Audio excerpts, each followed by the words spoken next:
הדרך הזאת מובילה אל תבנית החינוך המוזהב. אנחנו מזמינים אתכם למסע קצר בשבילי דרך חינוכית, בקולות, בצלילים, במראות, במילים הנאמרות, במקום מהן הן נובעות ובמוזיקה שביניהן. אל תבנית החינוך המוזהב מגיעים תלמידים מ-26 יישובים. היא הוקמה במעלה צביה מתוך רצון לדרך חינוכית מעט שונה. רצינו להקים סביבה שלילדים יהיה טוב לחזור אליה, והם ישמחו לחזור אליה. וחשבנו שמה שיכול להיות טוב זה איך אנחנו מעודדים התקדמות ללא תחרות, איך אנחנו מעודדים התקדמות ולמידה ללא ענישה, ואיך אנחנו נוטעים בכל ילד את התחושה שהוא יחיד ומיוחד. תבנית החינוך המוזהב היא דרך חינוכית מתפתחת, משתנה, צומחת. היא שמה את רוחו של האדם הצעיר במרכז. יש קשר, המורים פה אכפת להם מאוד מהתלמידים, והתלמידים מרגישים את זה, והם נפתחים. כנסו ושבו. הכיתה הזאת זה כיתה שהיא מלאה ביופי טבעי. ברחבה של הטבע אכזר. קשר ואמון בין מחנכים לתלמידים הוא בסיס הכרחי. לא פחות חשוב, המקום ממנו באים לחנך. היא שונה במובן שאנחנו מנסים להיות ביחד עם הילדים, לא צוות של מורים שצריך להוציא מהם משהו או לדחוף חומר וללכת. אנחנו מנסים להיות פה בחוויה משותפת של אנחנו כאן כדי לעזור לכם להתכונן לחיים. אולי זה אחד הסממנים של התבנית. בכל פעולה מחפשים את הרלוונטיות, החיבור לחיים ולהתפתחות האנושית והרגשית של הילדים. יחד עם המאמץ שלצד הכיף של ההפסקה, אפשר לבסס גם כיף של למידה. כיף של הלמידה בא להפריד בין כיף של סתם, שיש המון כיף של סתם. לאכול גלידה זה כיף, ולשחק בחוץ זה כיף, וגם אנחנו לומדים הרבה מאוד מזה. בתוך מסגרת הלימודים בכיתה יש לנו כיף של למידה, אנחנו נהנים ללמוד ביחד. כמובן שלמידה כרוכה גם במאמצים, באתגרים, בקושי. ההתמודדות חשובה לא פחות מהתוצאות. ההוראה צריכה לאפשר לגאוניות הטבעית של הילדים לבוא לידי ביטוי ולייצר לכל אחד מהם רצף של הצלחות. אחת התפיסות היא פתיחת אופציות.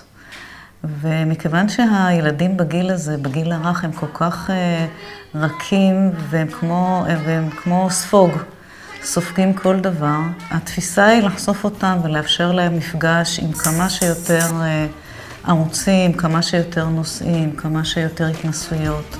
מי רוצה לחבר אותך? אני שמחה כשהם כותבים בכיתה א' עובדות על עצמי, וכשאני שואלת אותם מה הם אוהבים, אז חוץ מלשחק עם חברים ולראות טלוויזיה ולשחק במחשב, אז הם אוהבים גם לבוא לבית הספר.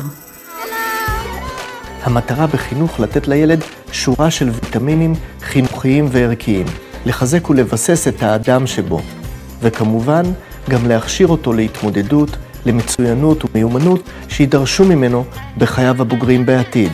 אם ילד רוכש והוא נמצא ברצף חינוכי, והוא רוכש את הידיעה הפנימית שיש לי חוסן פנימי ואני מודע לעצמי, הוא גם ידע איך לשמור על עצמו כשהוא בחוץ. אחד הדברים היפים כשאתה מסתכל על ילדים שמגיעים לתבנית החינוך המוזהב במהלך השנים, כלומר שהם לא התחילו, זה שאתה רואה את תהליך ההשאלה שקורה להם.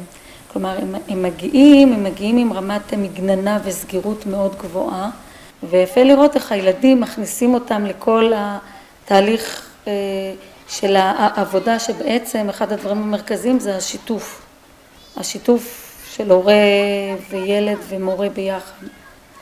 ועם הזמן אתה רואה איך הם מתרככים, ומשהו שם נפתח.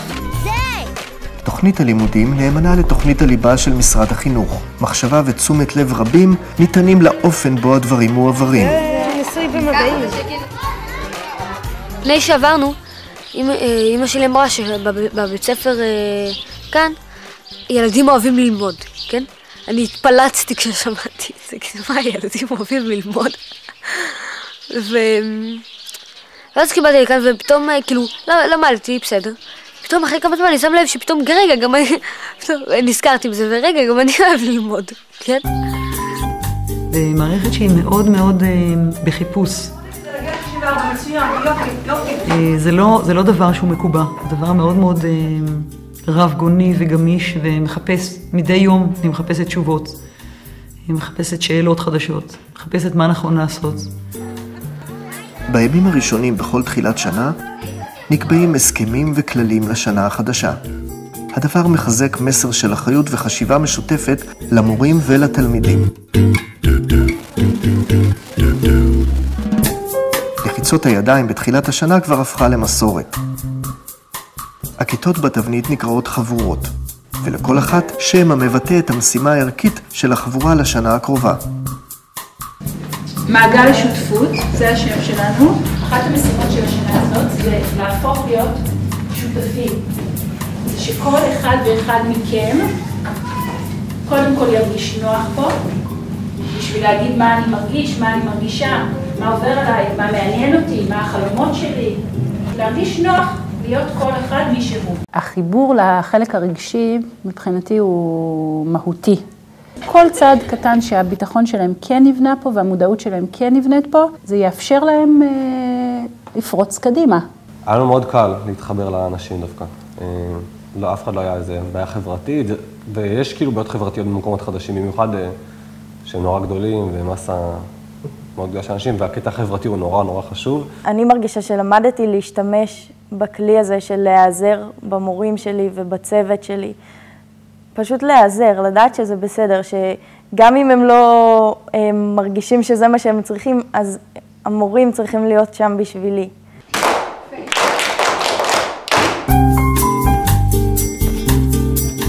הילד מכיתה א' מגיע וחווה את העובדה שהוא יכול לעשות דברים בעצמו בעולם הזה. לכוון אותם לעשות דברים שהם יכולים להשתמש בהם אחר כך. ואז במקום ללכת לחנות ולקנות קלמר, הם עושים את הקלמר. כל פעם שהם פותחים את התיק ומוצאים את הקלמר, אני עשיתי את זה. לא משנה, שקורא את זה, נניח את זה רגע בצד. הרבה פעמים אני אומרת לילדים, אני לומדת לא פחות מכם. ובאמת זה ככה, אני כל הזמן מרגישה שאני לומדת.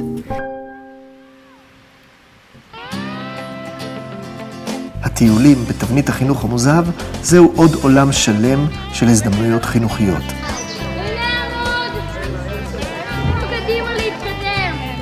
כשאני חושבת על טיול ארוך, מה שאני רוצה שיקרה זה שכשילד עולה לאוטובוס, זה יהיה ילד שהוא אחר מהילד שיורד מהאוטובוס אחרי 4 ימים. השינוי הוא התבגרות.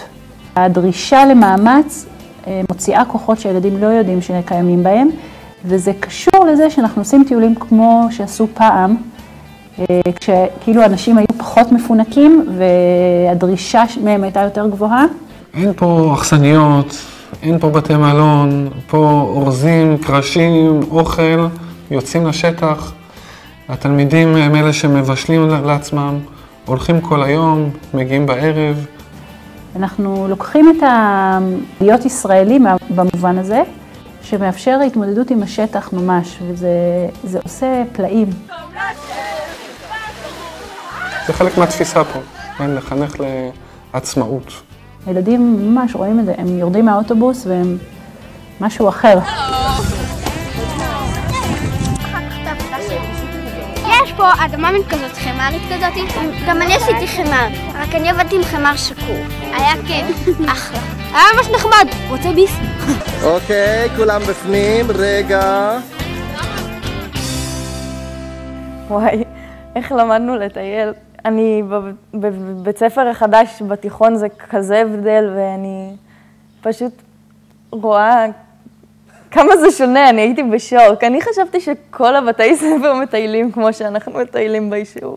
זה נותן לך מקום להרגיש שאתה סומכים עליך יותר, אפשר קצת טיול יותר קשה, זה בסדר. לא להיות מפונקים, לראות שזה כיף לגלות שאתה מסוגל, כאילו. אם האומנות היא הצצה אל הנפש, אפשר להבין מדוע בתבנית הקרקע הזו כל כך עשירה ומלאה. כמו הרבה מהמקצועות, אומנות זה תירוץ. זה מהווה תירוץ מעולה להתנסות בכל מיני דברים. זה מהווה תירוץ לפגוש דף לבן.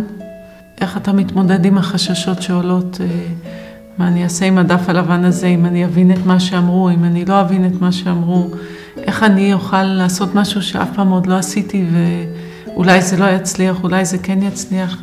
אז הדברים הקטנים האלה, שהם בעצם מפעילים אנשים לכאן ולכאן. מדי שנה לקראת סופה עורכים בתבנית תערוכה, מוצגות בעבודות של תלמידים מכל החבורות. חבורה תולה את העבודה המשותפת של כולם. כשמתייחסים לעבודה שלך ונותנים לה מקום כבוד על הקיר, זה מייצר את הידיעה שמישהו מתבונן במה שעשית, וזה חשוב לנו. פרויקט מגן אישי הוא ייחודי ומסקרן. הוא מאפשר לכל אחד להתבונן פנימה ולבטא את עמדתו ושאיפותיו. זה נותן תמונה, זה נותן תמונה של הכוח של חבורה. נפש בריאה בגוף בריא. אין ספור איכויות אנושיות, ערכים ודפוסי התנהגות אפשר לקדם על המגרש הזה. כאן חבורת הבוגרים עורכת יום ספורט לכלל ילדי התבנית.